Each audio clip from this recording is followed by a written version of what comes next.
रामरक्षा पठणावरून लक्ष हटवण्यासाठी वांगचूक यांच्यावर दडपशाही केली जाते असं खासदार संजय राऊत यांनी म्हटलं। या संदर्भातला आरोप केला।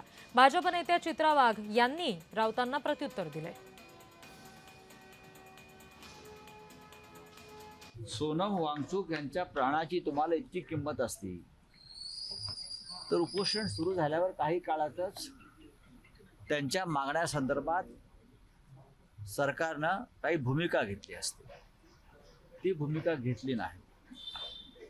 सोनम वांगचूक यांच्यावरती काल रात्री दडपशाही करण्याचं दुसरं कारण असं आहे, राम मंदिर लुटीविरुद्ध एक एल्गार आहे,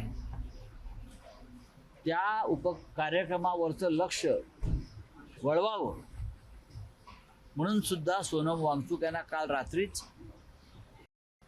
दडपशाही मार्गानं अटक करून इस्पितळात नेलं। ही दोन कारणं आहेत।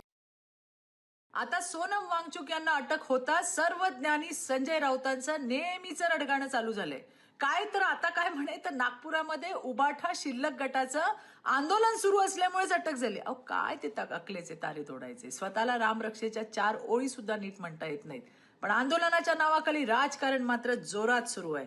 बहुतेक रामरक्षा म्हणावी लागेल या धास्तीनेच असे बिनबुडाचे आरोप सुरू झाले असावेत। फालतू टोमणेबाजी करण्यात सरावलेल्या सर्वज्ञानी संजय राऊतांच्या जिभेवर रामरक्षा सहज येणार नाही आणि म्हणूनच सत्यापासून लक्ष विचलित करण्याचं हे नवीन नाटक सुरू आहे।